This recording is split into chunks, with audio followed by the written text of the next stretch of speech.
Bismillahirrahmanirrahim. Assalamualaikum warahmatullahi wabarakatuh. Negara Brunei Darussalam mula melangkah ke fasa awal endemik dalam usaha pemulihan negara dari kesan pandemik COVID-19. Dengan bermulanya fasa tersebut, gangguan yang minima kepada aktiviti harian masyarakat adalah diharapkan dan keadaan akan pulih secara beransur-ansur. Dalam sidang media situasi terkini jangkitan COVID-19 di Dewan Al-Afiah Kementerian Kesihatan, Yang Berhormat Datuk Seri Setia Dr. Haji Awang Muhammad Isham bin Haji Jaafar, Menteri Kesihatan, memaklumkan 9 kes baru jangkitan COVID-19 disahkan kemarin yang membawa jumlah keseluruhan kes kepada 15,372 orang. Menyertai sidang media Yang Berhormat Datuk Seri Setia Awang Abdul Muttalib bin Pihin Orang Kaya Seri Setia Datuk Paduka Haji Muhammad Yusof, Menteri Pengangkutan dan Info Komunikasi. Jumlah kes baru ini adalah hasil daripada 3,781 jumlah ujian makmal yang dilakukan dalam tempoh 24 jam yang lalu. Oleh itu, kadar kes positif ialah sebanyak 0.2%. Di kalangan kes-kes yang sedang dirawat di Pusat Pengasingan Kebangsaan, tidak ada kes dalam kategori 4, iaitu yang memerlukan bantuan oksigen dan di bawah rawatan rapi, dan satu kes adalah dalam kategori 5, yang memerlukan bantuan mesin pernafasan dan dirawat di unit rawatan intensif. Sementara itu, tidak ada kematian yang dikaitkan dengan COVID-19 telah dicatatkan dalam masa 24 jam yang lalu. 19 kes telah disahkan sembuh yang membawa jumlah kes yang sembuh di negara Brunei Darussalam kepada 15,046 kes, manakala jumlah kes aktif ialah sebanyak 226 kes. Sementara itu, kadar pengisian di pusat-pusat pengasingan di seluruh negara atau bed occupancy rate ialah sebanyak 5.2%. Menteri Kesihatan juga mengongsikan pencapaian program vaksinasi kebangsaan setakat 14 Disember 2021. Kadar keseluruhan penduduk yang telah menerima sekurang-kurangnya satu dos vaksin ialah 94.2%. Kadar bagi yang telah menerima 2 dos vaksin ialah 90.5%. Manakala kadar bagi yang telah menerima 3 dos ialah 3.9%. Mengenai pembukaan pusat-pusat penjagaan kanak-kanak, Jawatan Kuasa Pandu COVID-19 akan melaksanakan satu kaji selidik secara online untuk mendapatkan maklum balas dari orang ramai, khususnya ibu bapa dan penjaga kanak-kanak, mengenai pembukaan pusat-pusat penjagaan kanak-kanak. Kaji selidik ini akan bermula pada jam 8 malam hari ini hingga tengah malam hari Ahad, 19 Disember 2021 melalui pautan.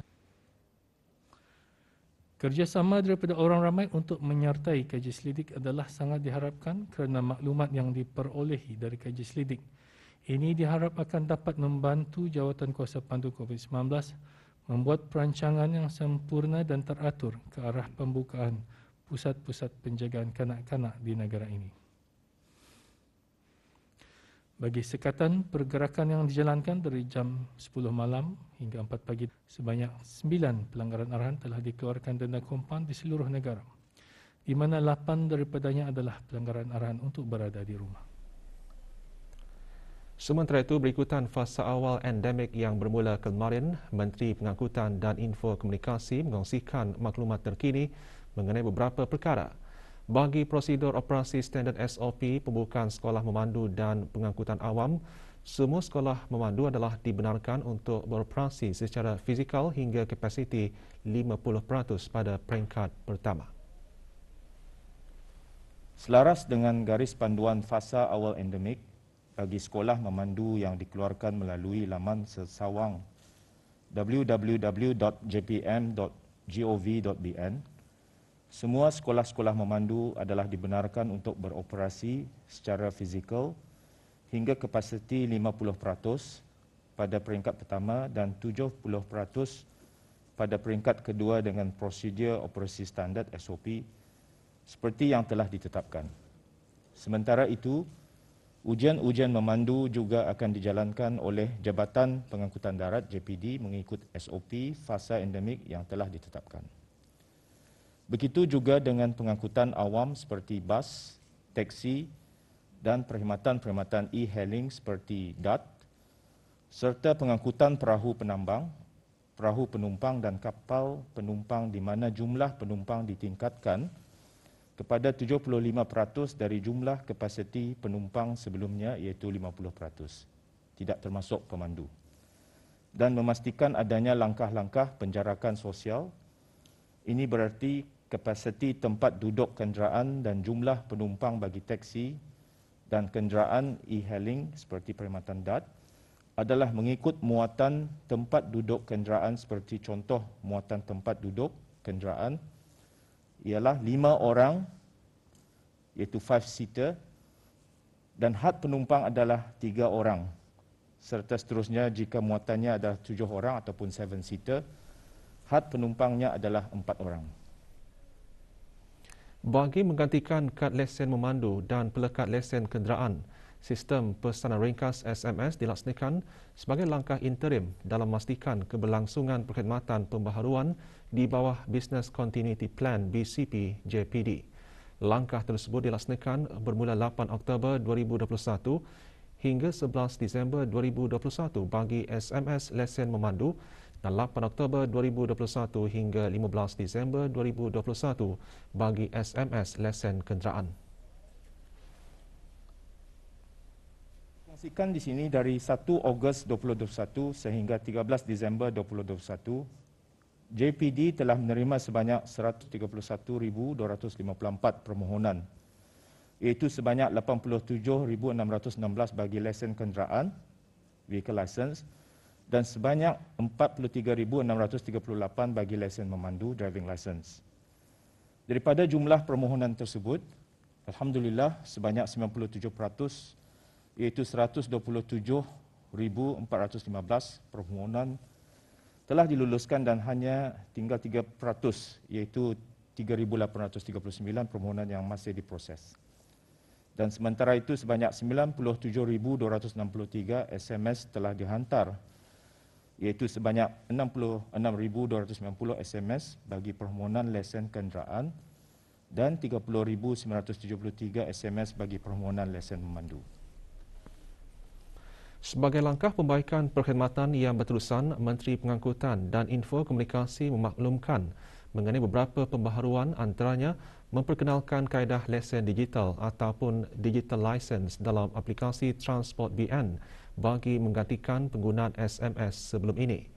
Lesen digital itu boleh diakses secara dalam talian melalui aplikasi telefon bimbit dan ia mengandungi maklumat-maklumat mengenai keterangan butiran pemandu dan kenderaan.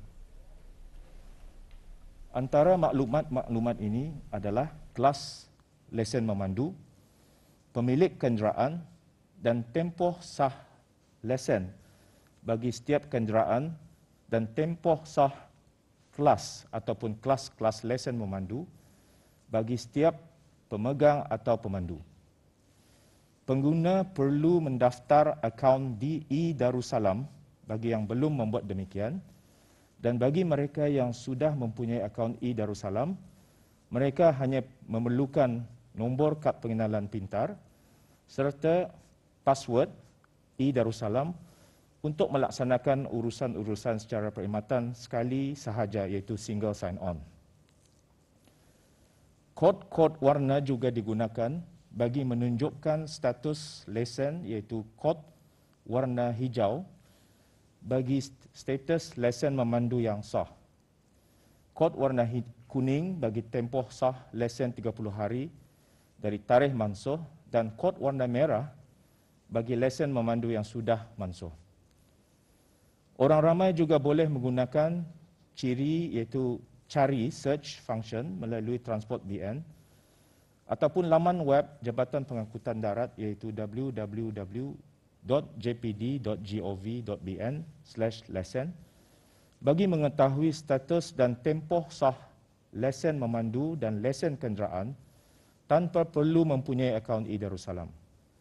Selain itu, orang ramai juga boleh mencetak atau memprint lesen memandu digital dan lesen kenderaan digital dengan memilih PDF format di dalam Transport BN. Maklumat lanjut mengenai dengan lesen digital ini akan dikongsikan oleh Jabatan Pengangkutan Darat dalam masa yang terdekat ini. Perkhidmatan nombor Q juga merupakan ciri tambahan di Transport BN bagi membolehkan orang ramai untuk mengetahui senarai nombor-nombor pendaftaran kenderaan yang boleh dipohonkan melalui tawaran terbuka. Sebagai langkah tambahan, orang ramai yang memohon dan membaharui lesen memandu selepas 8 Disember 2021 mula diberikan kad lesen memandu fizikal dan tidak lagi menerima SMS. Menteri Pengangkutan dan Info Komunikasi mengongsikan bagi permohonan yang dibuat sebelum tarikh tersebut, JPD akan mengeluarkan kad lesen memandu fizikal secara berperingkat-peringkat. Lesen kenderaan, SMS lesen kenderaan atau e-receipt yang diterima semasa permohonan melalui perkhidmatan sama ada dalam talian melalui portal www.gov.bn atau aplikasi Transport BN atau talian Darussalam 123 atau resit yang diterima semasa permohonan melalui perkhidmatan kaunter-kaunter cawangan JPD ataupun kaunter-kaunter cawangan pejabat-pejabat pos adalah masih diguna pakai. MTIC ingin memaklumkan bahawa pemasangan pelekat lesen kenderaan ataupun vehicle license adalah dengan ini tidak lagi diperlukan untuk dipasang pada cermin hadapan kenderaan.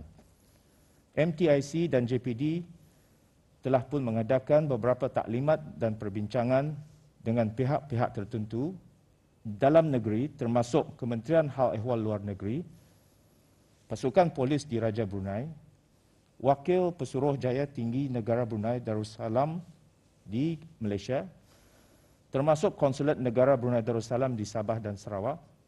Dan di samping itu, MTIC dan JPD juga telah pun memberikan taklimat dan mengadakan beberapa perundingan dengan Jabatan Pengangkutan Jalan Raya JPJ Semenanjung Malaysia, Sabah dan Sarawak termasuk Pasukan Polis Diraja Malaysia mengenai dengan pengenalan baru lesen kenderaan yang berbentuk digital ini. Walau bagaimanapun, orang ramai terutama sekali pemandu-pemandu yang berhasrat untuk keluar negeri jiran nanti adalah disarankan untuk mencetak lesen kenderaan dari aplikasi Transport BN terlebih dulu untuk disimpan di dalam kenderaan bagi sebarang kemungkinan ianya diperlukan sahaja. Sekiranya diperlukan, orang ramai juga mempunyai pilihan untuk mencetak lesen kenderaan mereka di cawangan-cawangan JPD di setiap daerah.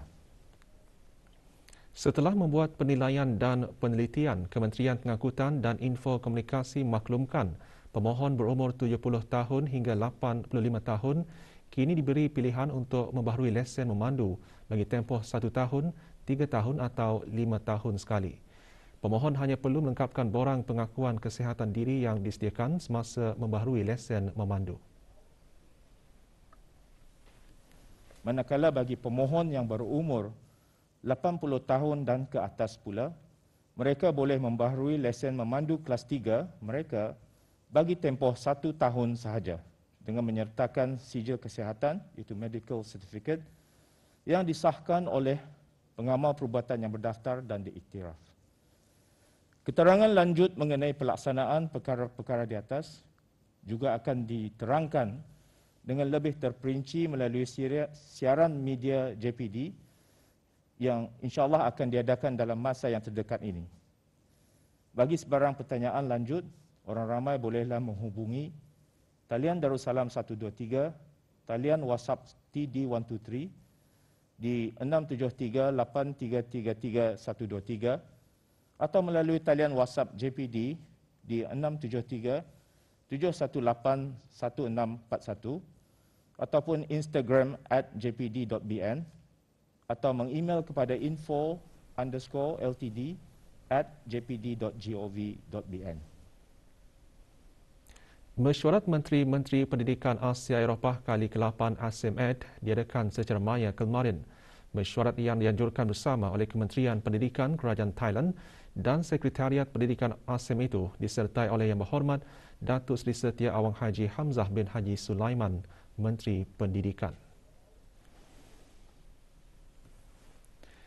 Mesyuarat yang diadakan 2 tahun sekali itu juga dihadiri oleh Menteri-Menteri Pendidikan dari negara anggota ASEM dan pihak-pihak berkepentingan untuk terus berkongsi dan bincangkan inisiatif serta menyokong strategi pendidikan dan pelan tindakan ASEM 2030. Tema bagi mesyuarat tersebut ialah Pendidikan ASEM 2030 ke arah masa hadapan yang lebih berdaya tahan, sejahtera dan mampan. Yang Berhormat Menteri Pendidikan mengongsikan bahawa Kementerian Pendidikan Negara Brunei Darussalam telah menubuhkan pusat pembelajaran sepanjang hayat sebagai mekanisme penting dalam menyediakan peluang kepada semua pelajar dalam pendidikan, latihan dan peningkatan kemahiran, upskilling dan reskilling bagi meningkatkan kebolehpasaran generasi semasa dan yang akan datang dalam pasaran yang sentiasa berubah. Semasa mesyuarat tersebut, Puan Yang Terutama Trinok Tian Tong, Menteri Pendidikan Kerajaan Thailand menyampaikan ucapan alu-aluan yang menekankan kepentingan dalam mengekalkan perpaduan, perbincangan dan inisiatif antara Asia dan Eropah ke arah pembangunan ekonomi kedua-dua wilayah, terutamanya di tengah-tengah krisis kesihatan global yang berterusan.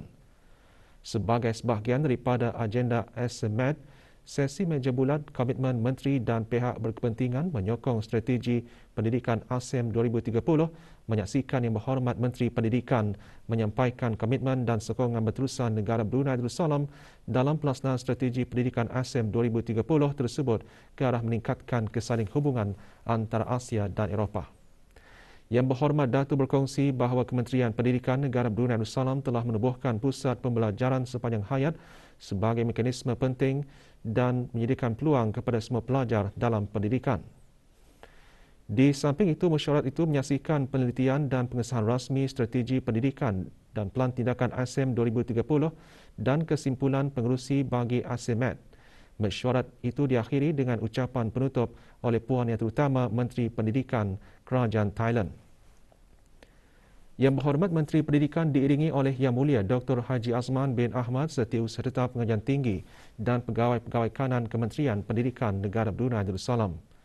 Yang Mulia Setiausaha Tetap Pengajian Tinggi turut menghadiri mesyuarat pegawai-pegawai kanan Pendidikan Asia Eropah kali kedua SOM 2 yang juga diadakan secara maya pada 13 hingga 14 Disember 2021, di mana perbincangan mengenai inisiatif-inisiatif serta strategi pendidikan dan pelan tindakan ASEM 2030 sebagai persediaan mesyuarat ASEMED.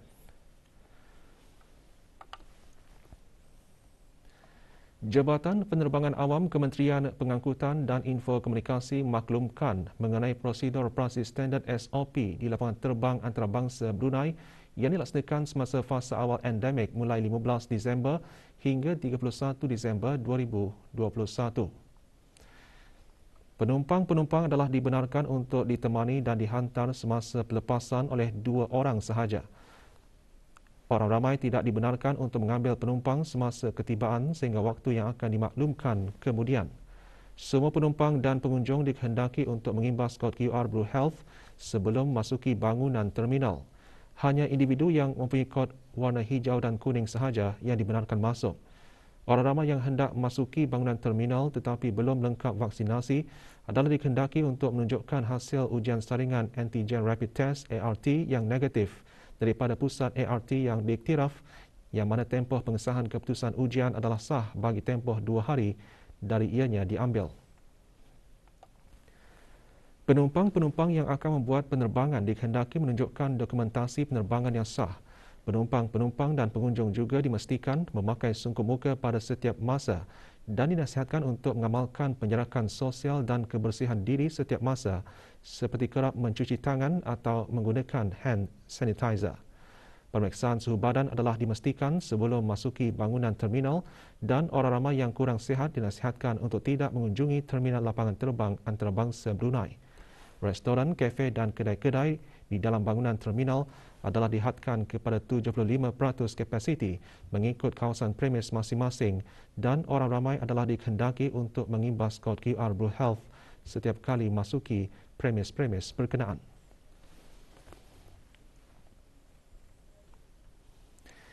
Fasa awal endemik di bawah rangka kerja Pelan Pemulihan Kebangsaan COVID-19 bermula kemarin.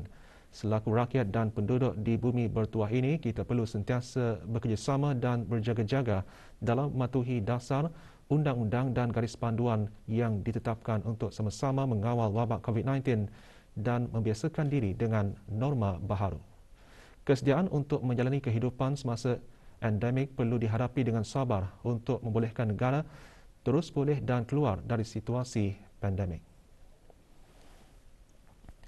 Garis panduan bagi fasa awal endemik selama sebulan telah diumumkan dengan pihak-pihak berkepentingan membuat persediaan logistik sebelum bermulanya pemulihan yang telah ditetapkan, khususnya bagi memastikan pematuhan prosedur operasi standard SOP dan garis panduan yang dipersetujui oleh Jawatankuasa Pandu COVID-19. Pelaksanaan fasa awal endemik berpegang teguh kepada ajaran Islam di samping ikhtiar dan tawakal yang menjadi kunci kejayaan negara mencapai apa yang dihasratkan.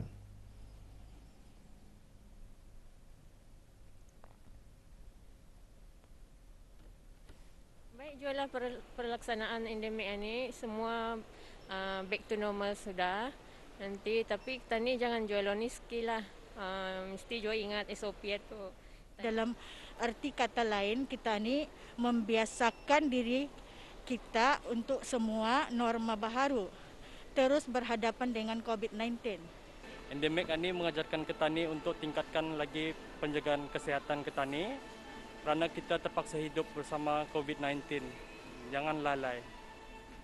Alhamdulillah lah semua back to normal and then sangat bagus lah everything semua jaga SOP apa je semua. Semasa fasa endemik ini, sekatan pergerakan yang dilaksanakan semasa operasi peralihan iaitu arahan untuk berada di rumah masing-masing bermula pukul 10 malam hingga 4 pagi dilanjutkan sehingga 14 Januari 2022. Orang ramai terus diingatkan agar tidak leka dan hendaklah terus menjaga penjarakan fizikal, memastikan jumlah kapasiti yang dihadkan, memakai sungkup muka, menjaga kebersihan, menggunakan aplikasi BruHealth secara mandatori. Penggunaan ART adalah digalakkan sebelum memasuki premis.